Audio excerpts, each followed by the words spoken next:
Hi everybody, welcome back. Thank you for tuning in again. So just a reminder before we get started, I'm not here to hurt anybody or to destroy anybody. And always remember, come here with an open mind, positivity, and wanting to change, not for just yourself, but for those around you. So this is gonna be part one because I'm gonna share with you guys my life story just so people can hear and know that they are not alone and they will never be alone. Because in reality, a lot of us go through traumatic events, but a lot of us don't talk about it. So I'm here to share my story in hopes that others will hear and listen, but as well themselves will share their story to not only me, but to everybody else around them. Because remember, we're all in this together, and in order for us to bond, create that community, and create that trust, we gotta be honest with each other. Just remember that, guys. Before I get started too though, I need you guys to know that this can trigger some people. So just be aware. And if it does, please don't hesitate to stop this video. Make sure that you don't take all of this in and don't let it consume you, because you are too precious. Your life is too precious. So just take a deep breath and think before you act. And don't feel like you are alone, because you're not. You are not and never will be alone. This video is gonna be focused on just my childhood. Everything that happened to me, literally when I was born all the way up to 5th grade. And then I will do 4 more videos. One will be focused my middle school, and then focusing on my high school and then college. And that one, I'm gonna have to break it up into 2. So that's why there's gonna be 5 parts. College was a lot, and I'm not trying to make these videos. Let's jump right into it. I told you guys for my channel I want to go by D, but my real name is Desiree Garcia. I was born January 4th, 1997 by the parents Patricia and Jose. My father, before I came in the picture, he already had 5 boys. 3 with my mom and 2 with another lady that he was dating before my mom. But to me, I consider them my brothers. I grew up with them when my father was around. So I grew up with 5 older brothers in reality. I grew up with 5 older brothers for the first 7 years of my life before my sister came into the picture. To some people, this may not be a lot, but to me, when I found this out, it really hurt me. But at the same time, I gotta understand, and I do understand, because I know that my father is human and we all make mistakes. Like I said, guys, I'm not here to hurt anybody or to destroy anybody. I love my dad unconditionally, no matter what he put us through, me and my family. When I was first born, my mother had told me that my father wasn't there to witness his first daughter being born. She told me that one of my aunts had to go out looking for him, and she found him in the street, all drugged up and drunk. And she had to bring him to the hospital because he wouldn't come. Sometimes you would expect that a child would change a person's life, but for some people it just doesn't. And I definitely learned that too as a grown woman, a woman who has a child. When I got into the picture, my dad was already a drug addict and an alcoholic. He was always abusing both. And because of that, me and my family suffered a lot. For any little thing that ticked him off, he would beat the hell out of us. Make us bleed, bruised, everything. Traumatic events like that really put a hold on somebody, because growing up, I had a hard time speaking up for myself, for the fact the way I grew up since I was born. I was afraid to do or say anything because I was afraid to be hurt, to be hit. A lot of kids go through this. A lot of kids. Sometimes it's sad to say that some of these kids lose their lives because of their parents or their guardian who are unstable and can't take care of their child. And me, I just want to spread awareness and let people know, if you see something, say something. And if you're going through it, please say something. Your life is far more precious than being abused in any shape or form. It is not right. This has a huge toll on many thousands of people.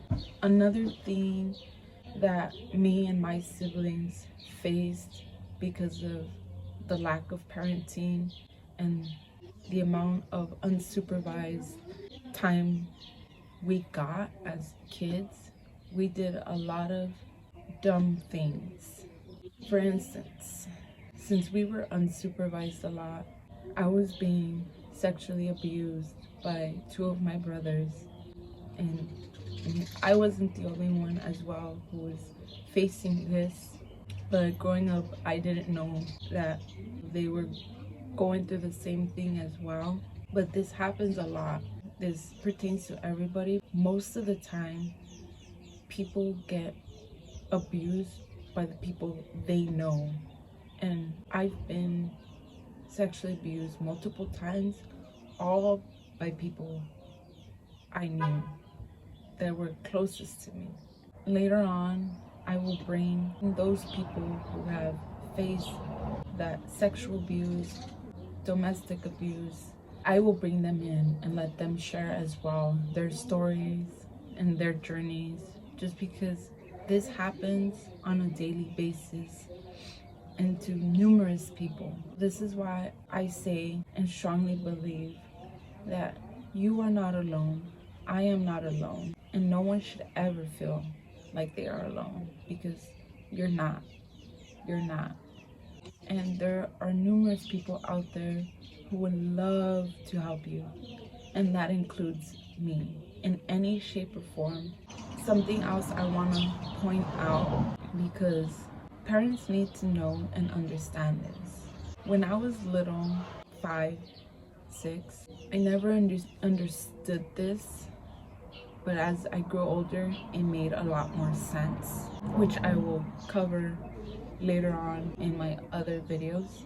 But growing up, in order for me to go outside and play, whether it be with my brothers or my friends, I had to do something in the house. It was either wash all the dishes, clean some room, vacuum. Sometimes my dad would even have me iron his clothes. Imagine a 5-year-old ironing someone else's clothes. Tell me in what world that is right. Little kids should not be doing these things. A little kid that age should be able to go outside freely, have fun. They're a child. They are innocent. The gender inequality growing up was so crucial. I've noticed that a lot of people believe that house chores or staying home is a woman's job. That is not a woman's job. A woman can do the exact same thing a man can do. A man can do the exact same thing as a woman can do. My parents always put so much pressure on me. Even when my dad wasn't around anymore, I still had all that pressure. It was always me having to do everything with my mother, while all my brothers, who were way older than I was, sitting around watching TV, playing their games, or outside playing with their friends, while I was in the house helping my mom cook, clean, you name it. And yes, I'm grateful for all of this, because it taught me a lot and it made me strong for everything that I have overcome. But still, it brings a lot of pain to me, because leaving this household, it's just the same thing. This world is so cold. This world is so cruel. The inequality out there in the world is so real. People need to know the facts. A lot of people are blinded, uneducated. One of the reasons why I started this video, because like I always say, I want to educate others, but as well I want to learn. Since I grew up with 5 older brothers, I was a tomboy. I faced a lot of backlash for that because a lot of people couldn't accept me for who I was. And even my mom tried to get me into these girly colors. And I say girly colors because these colors, these things, these objects, nowadays people don't label them because it's far more bigger than that. Later on, I will explain in a deeper manner because some people don't understand that. Just because it's pink doesn't mean a guy can't wear it. And if a guy wears pink, doesn't mean he's gay. Colors shouldn't represent who and what a person is. I got bullied a lot for that, and it really hurt me, and it hurt my self-esteem. I had a hard time growing up and finding who I was because I couldn't be who I was. Luckily, I found a balance. I come from a low-income family. My family was really poor. Like my mom never worked a day in her life, and my dad was always in and out of jail. My mother relied on government money. Since we didn't have money to be spending, my mom, she would buy baggy on all of us just so it could last longer for us. And it made me comfortable. It really did make me comfortable. I liked it, you know. I felt like my brothers. Like, you know, I always looked up to my brothers. I mean, I grew up with 5 older brothers. You know, I always wanted to be included with them. I would box with them. My dad would make us go at it. But it was fun, and I was into basketball. I loved playing the cops and robbers out there with them and everything. I've always been connecting more with guys than girls. And I still struggle to this day with girls just because I always feel like girls just don't like me. But who knows? I don't know. Till this day, I still feel more comfortable wearing baggy clothes than tight clothes just because it's the way I grew up. Growing up, because I wanted to fit in, I stopped wearing my baggy clothes. I would wear tight clothes, and even though it made me feel uncomfortable, I still did it just to feel like everybody else, or just to blend in like everybody else. One thing I've never liked was the attention. So if I could blend in, that was perfect for me. In the world we live in today, who likes to blend in now? Not a lot of people. People are starting to really show who they really are and blossom and show others. Don't be afraid to show who you are, and you shouldn't. You should not be ashamed of who you are and who you represent, because your body is your canvas. You show it out to the world. So how you dress, how you do your hair, or your makeup, your face, your facial hair, everything about you represents you. Never be ashamed of who you are, guys, because I struggled myself finding that balance. I love to dress up too. People have seen me in my heels, my dresses, my cute tight outfits, my makeup and hair done. Like, I really, that's my favorite part. But that isn't all me. If I could, I'd wear baggy clothes for the rest of my life. I would. If I'm wearing tight clothes, a crop top, and whatever, like, I don't feel comfortable because I feel like I'm a target. Especially being in a Latino community, you always get those nasty guys in the streets hollering at you, going, "Ooh, mamacita." And one more thing that I want to share before I close this off for part 1 is this traumatic event really made me value and appreciate my mom 100%. And it's the reason why I love my mom. No matter what she put me and my family through, I love her. I love her so much, because right before my father was taken out of our lives, I'm not going to go straight into the details because it's a long story, but so basically this one day during the summer before I went to first grade, my father had came to my grandmother's house to come and pick me and my mother up, and he already had the rest of my siblings in his van waiting. So he came, was trying to get into my grandmother's house, and my grandfather didn't want to let him in because my mother didn't want to leave, because she already knew what was going to happen once she got out of that house. He was gonna beat her, but no one knew what more it was going to lead to. So my father ended up stabbing my grandpa, and my grandpa took off right away to the hospital. And of course, he told the cops were out already looking for him. So when my grandfather left, that's when my dad went into the house and grabbed my mom. He dragged her to the van, and I was just running behind them like, oh my God. All I could think was, please don't hurt my mom. Please don't hurt my mom. As I watched him dragging her down the stairs and throw her into the van. And I hopped in and we took off. And he tells my mom that they can't go back to the house because the cops are already looking for him. They ended up deciding that we were gonna go to my aunt's house. And as we were driving there, out of nowhere, my father just turns around and tries stabbing my mom. But before he could, my mom had jumped out of the van. And I just remembered the van had ran something over. I knew we all thought that that was my mom. So my older brother, who was sitting next to me, he yelled, he was crying. I was crying. My baby sister was screaming and crying hysterically. She was just a few months old. And my brothers were just looking out the door like, what the heck?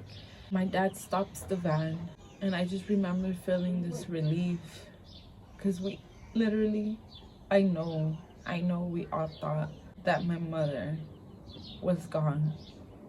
I 100% thought that, like, did I just witness my mother's death? But then my dad, he dragged her into the van, and she was still alive. She was bleeding like crazy. All I wanted to do was help my mom, but I was little. What could I do? I couldn't say anything. None of us could say anything, because if not, that would have been us right there. But when we got to my aunt's house, my cousin ended up calling the cops on him, and they took him, and he was locked up for 8 years.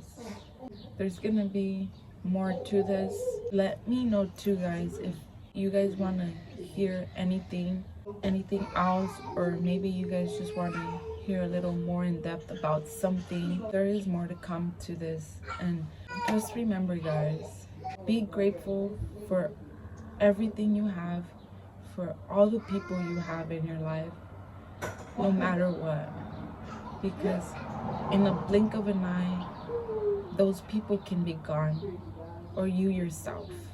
Live in the moment. Appreciate everything. Life is way too precious. Always remember, you are not alone. You never will be alone. Not as long as I am here. I love you guys so much. And I appreciate everybody who has been tuning in. And know that we are gonna make a difference. Know that. Know we are gonna make a difference. Enjoy your days. Right now it's a very hard time with this pandemic. Stay strong and stay positive. Keep fighting and just keep working on yourself and your lives. See you guys next week.